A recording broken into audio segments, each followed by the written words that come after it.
if you can see her face now, she can't stop smiling. Rhoda, in love, girl. Rhoda is in love. Inspiration, education, lifestyle and motivation. Let's go on a journey. Life lessons with Jason. Tell me, are you ready? Hello? Hey everyone, and welcome back to another Life Lessons with Jason. Today we're here with the amazingly talented, the anointed, the gifted, the Sterling Award winning gospel artist, Rhoda Isabella. Rhoda, what's up? Hey Jay, and thank you. Thank you for coming on the set. You know, I hope you guys like our new set. We have to shout out the Ashley company for the set that we're using today. Big up you. And thank you. So Rhoda, what's going on? Boy, God good. All the time. We just have to go and worship and do the thing. Everything. So, I know there's a lot of speculation on social media about a few things with you that we'll talk about. But let me just lighten the atmosphere a little bit really quickly. If you're new here, don't forget to subscribe, like, share, comment. I know all the Rhoda fans are over here. So just take a minute to subscribe right now, and then we're going to get into it. So I want to test you a little bit before we go any further, just to see how much of your songs you know, because you write your songs, right? Yeah. Yeah, I'm a songwriter as well. So I'm gonna say a line from a song, and you have to complete the line. Help our God. If you don't know your songs, then it's rough on you. Alright, we're gonna start. Okay. Knock knock. Are you there? Sometimes I have to wonder, yeah. I take two steps ahead, 10 steps behind. And that was one of my favorites from I Worship. That's how long. What? I should get them right, guys. I wasn't ready for this. Alright, number 2. Obvious. You can Sunday school us. But how much longer will you fool us with your judgment and hate and pride? You can be anything you want to be. That's my philosophy. Yeah. And these songs are on our channel, guys, so check them out. Alright. Number 3. Dear Lord, I know the times I let you down. Times I let you down. Oh yeah. One thing's for sure, you've always been around. And that one is Silent River. You know all the songs. This is not fair. No. This is not fair. That's what I think odd. Alright. Always got your back when life gets hard. He's the realest friend I know.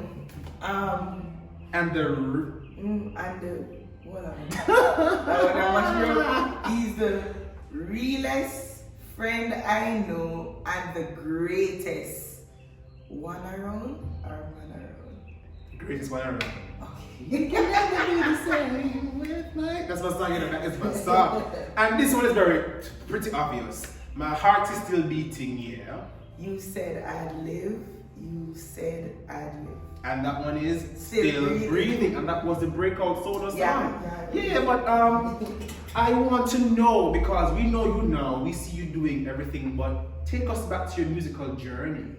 Where did you start? Who did you start with? Okay. I realized that singing was my thing at about age 11. My father was the first person who really pushed me and encouraged me to sing and all of that.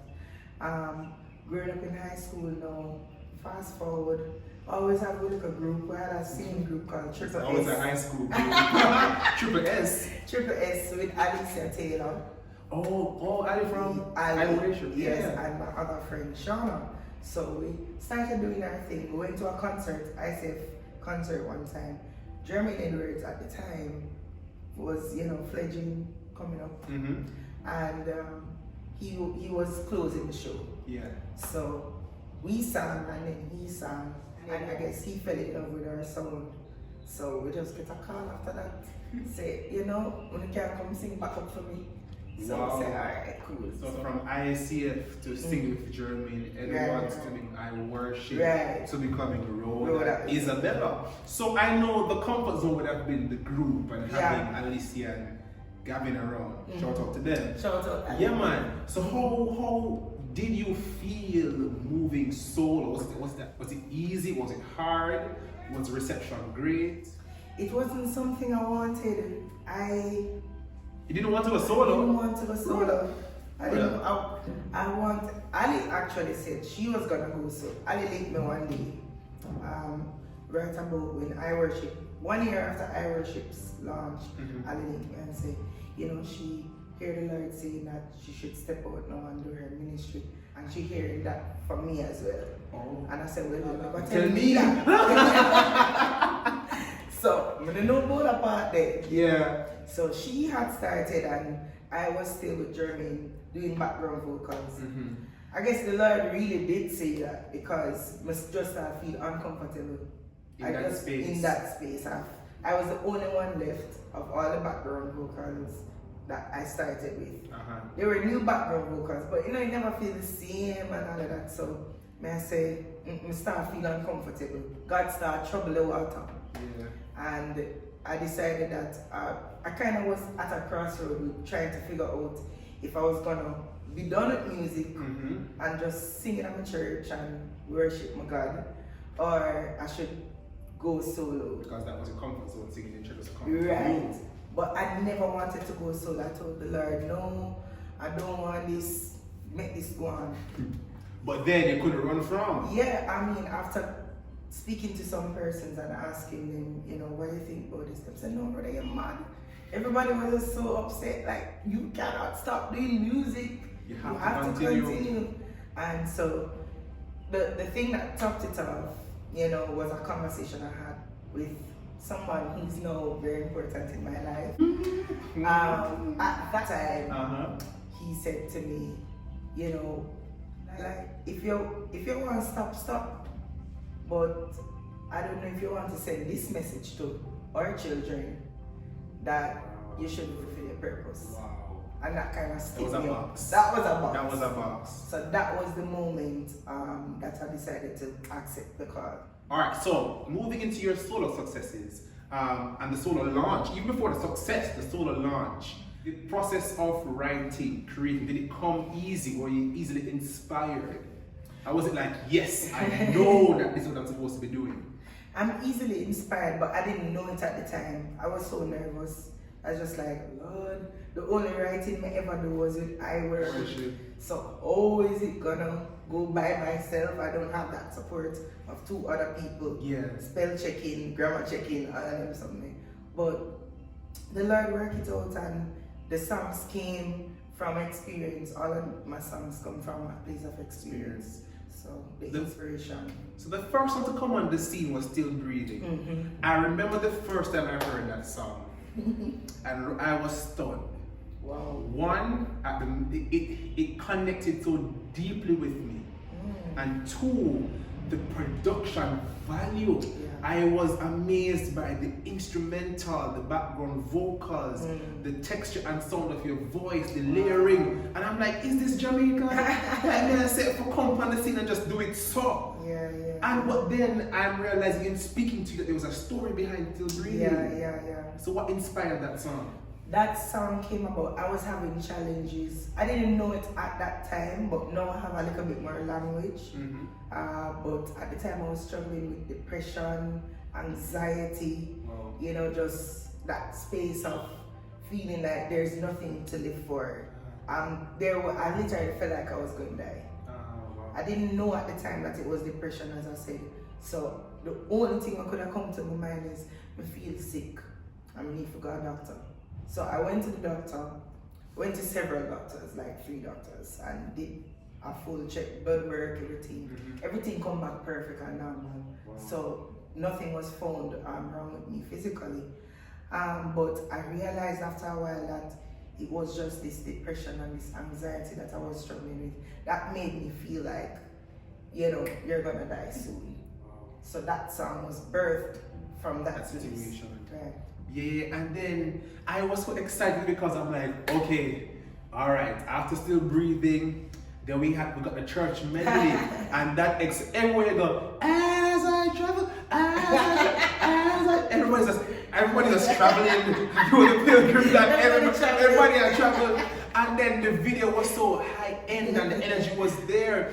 And I was saying to my friends, yo, because background, I know Rhoda from church days and so coming to my church to sing and going.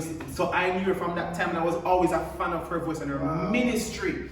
So when I heard about the album launch, we said, listen, man, Stone the Hill, I come up with the album launch, and that album launch was, I was there, and I heard, trust me, apart from that though, I knew 2 songs, I knew no other songs. When I was hearing the songs, I'm like, this is unreal. Like, it felt like the quality was just, and the songs, it was probably had rock influenced songs, contemporary songs, to talk about River Jordan, Jamaican songs, and it was so refreshing. And then I was so excited. And then the packaging of the album, the bamboo, Rhoda, Jesus.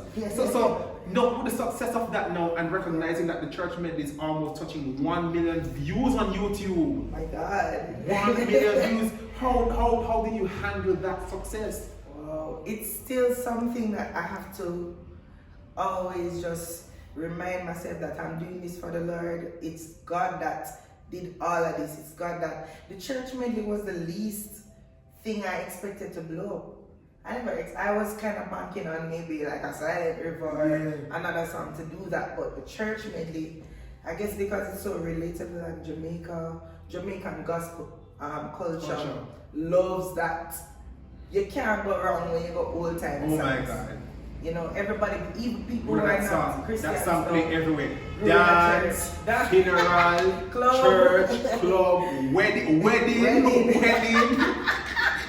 birthday parties. It's everywhere. God is good. I'm so grateful. I didn't see this. As I said, I didn't want it. I told God to take it away. So when I see the success just growing and growing, I'm just grateful. I forgive him all the praise, not me. It's not. And then my personal favorite song, everybody knows it's My Philosophy.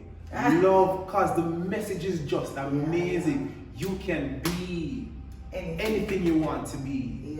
And it speaks about the stigma as Christians, and that we need to show love, because Jesus' ministry was really about love. Everybody he touched or everybody he encountered, they were transformed by his love. So it was so refreshing to see that coming out. It's not just about what you want to say. The actions have to proceed.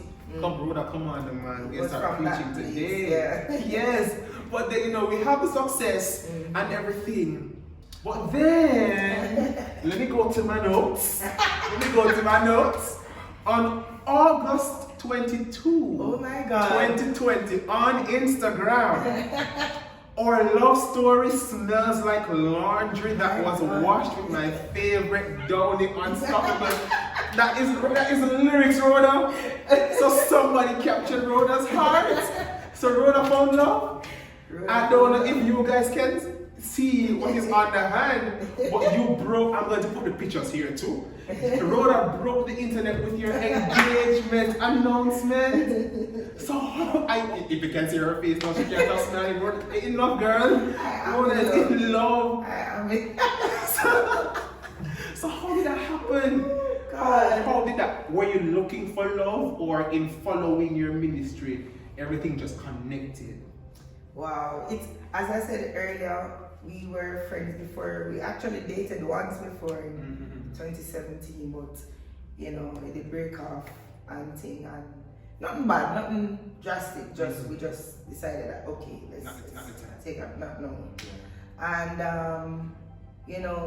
as I said, he was the first person to kind of push me into ministry and show me that this is what I hear the Lord saying. So that's so important for me, for women to find somebody who see a purpose, even when you don't see it, and push you. Yes, not somebody who's competing with you, not somebody who is trying to put you down and manipulate you, but somebody who see what God put in you and push you to be your best. So many life lessons here. So persons who are looking for love or looking for someone to, the person has to believe and see what God wants. So that means them have a relationship with God for themselves, so that God can speak to them about your life, because they are your leader. For the women, the men are the leader. for me, that was one of the first things that blew my mind. Like, oh my God.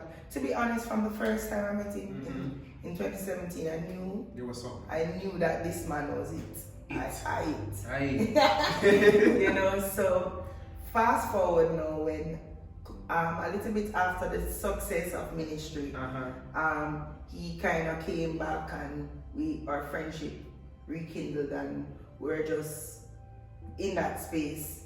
And so last year, my engagement, you guys saw it on August 22nd, but Exclusive. Exclusive. we were engaged from August 15th, from the week before. Okay. So that's a life lesson exclusive, guys. Yes. Never heard anywhere before. So we took some time to bask Enjoy and it. enjoy. We Love took a that. week for ourselves before Love we that. brought the public in. So, another exclusive. I have to ask. I have to ask. Rhoda, are you married? Are you married? You know, I said I was going to enjoy it when you asked me this question, you know, but I'll be, not yet, but it will be very, very, very soon. And I know a lot of people who love Rhoda and love my ministry and everything. And they want to know and they're excited, but I'm not gonna. You have to pull I'm some gonna. things in. I'm gonna. Because now follow me and say, Yeah. hold on there. Engagement and everybody's speculating. Yeah. And then I see a brother show early up in the year. Yeah. And I say, if the brother show, I keep on something might come. So there you have it, guys. Not married as yet. Probably by the time you see this video, she might be married. Just you might. never know. You never know. You never know. So I'm so happy that you found love. Thank you, Jesus. And she's genuinely happy, guys. I know you can see it. I know you can see it. And I know that there's so many stories from different persons coming out about operating in the industry.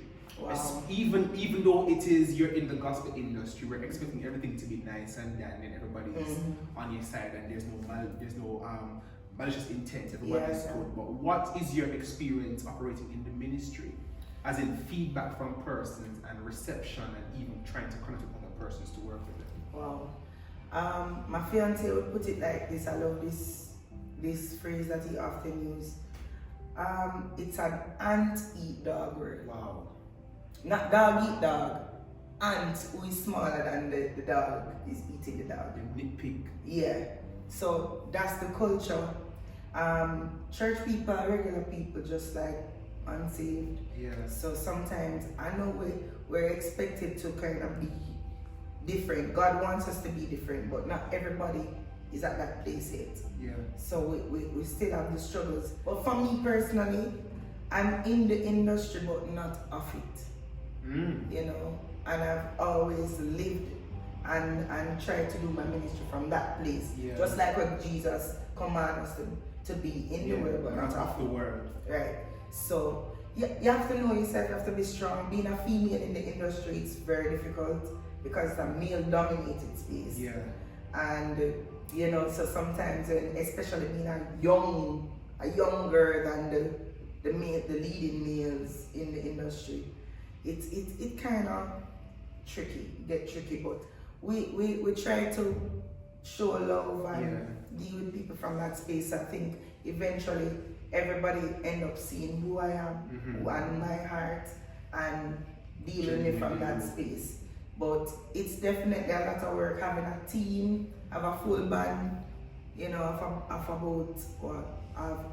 about 8 people in my band. So I literally have a staff, I'm a manager, and it's rough. Dealing with the personalities and the rehearsals, the events, when you're working on your personal projects, stuff like that. So, you know, just have to put God first, and you once He calls you, He will make your path straight. Wow. So that you can accomplish what you need to accomplish. Wow. Another thing just came to me a while ago. What was the hardest thing you've heard about yourself and your ministry while operating and trying to, you know, get exposure to the world? Wow. Somebody called me wicked once. Somebody that was on my team. Oh. And the person and I were actually, well, I thought we were friends during that period, you know, and, you know, you're doing it, as I said, it's ministry, but it's a bit of business as well. So sometimes you will have to release someone if maybe their work ethic is not where it's it's supposed to be, or they're not pulling their weight. That's just natural. So that's one of the hardest things, and I couldn't even defend it. My prayer was just, Lord, you are my defender. You are my defender, and I've lived to see some of the same people who may have had ill intent. Some of them, they don't necessarily have ill intent either, it's just, we come from different backgrounds. Not everybody come from a healthy home, in a healthy space. So they're not aware of their behavior. So they're not aware. So we just have to give them grace and pray that the Lord will bring them to where they need to be. Again, I have to ask, because we see the tweets and we see that you have mentioned that you are in love with this new body of work that you're creating and that you're eyeing it as your best project yet, your best body of work.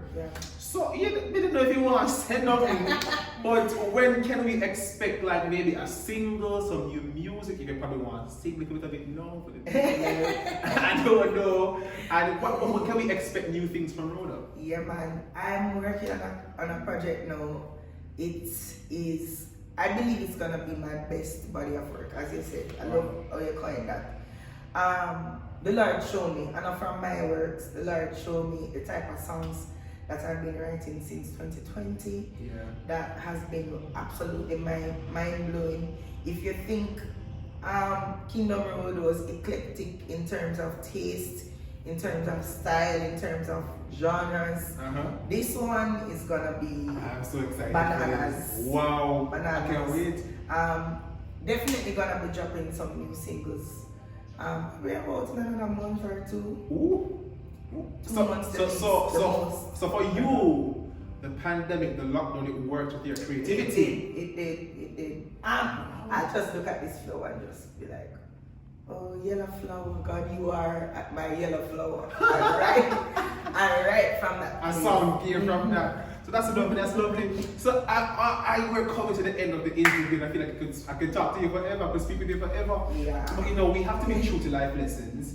And from your experiences, from your redirection in life, from finding love, from having, failed friendships, failed relationships, going through depression, anxiety, can you give us about probably like 2 life lessons that you've learned that you'd like to share with the viewers?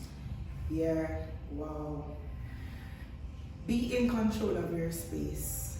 That's one of the first things I would say, because sometimes we are aiming for things, we are setting high standards in ourselves, but our environment, the people that we have around us, it's not working. They're not conducive to that standard that we have set for ourselves. So be in control and be deliberate about what you want in your space. If you want to become a person who is loving and kind, you can't be around mean people. Understand? So that's something that I have learned, and I try to take it with me. Another thing, put God first. We can't do nothing without Him. Don't seek after things. Seek after God, and then He will add the things. So that's my favorite one, actually. That's my favorite one. And then if I should add a last one. Go ahead. Do everything in excellence. If you're doing something, even if you think it's small and minute, do it with excellence. Do it with your all. Commit to it. 100%. And that's how the blessing will come from that place. Yeah, so we have come to the end of our interview with Rhoda on Life Lessons with Jason. But before we wrap up, you have to comment, share, like, and subscribe. But I don't know if you want to just probably sing a little thing for us. I don't know if you're warm up or if your voice is just if it's a line of still breathing, a little something philosophy, a little taste for the viewers. You can be anything you want to be. Woo! That's my philosophy, more than religiosity. Yeah, you can go anywhere you wanna go, as long as you know the true results will show.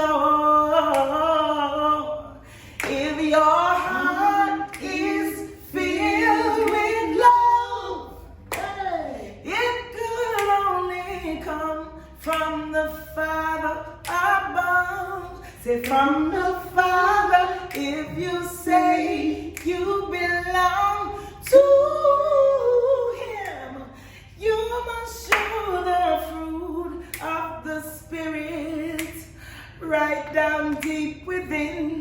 philosophy. My philosophy. It's just my life lessons philosophy. Is love. Love. Yeah. Oh my God, guys! And she sang my favorite song as well. Woo! Oh my God! So that's it. That's it, guys. Thank you for making it another Life Lessons. Rhoda, thank you so much for putting through. Thank you for this is having amazing. If you want to see it on the channel again, guys, you know what to do. You know what to do. And again, if you watch and enjoy this video, comment your favorite takeaway below and share this video with someone else. And again, don't forget to comment, like, share, and subscribe. And thank you for making it another Life Lessons with Jason. Inspiration, education, lifestyle and motivation. Let's go on a journey. Life Lessons with Jason. Tell me, are you ready? Hello?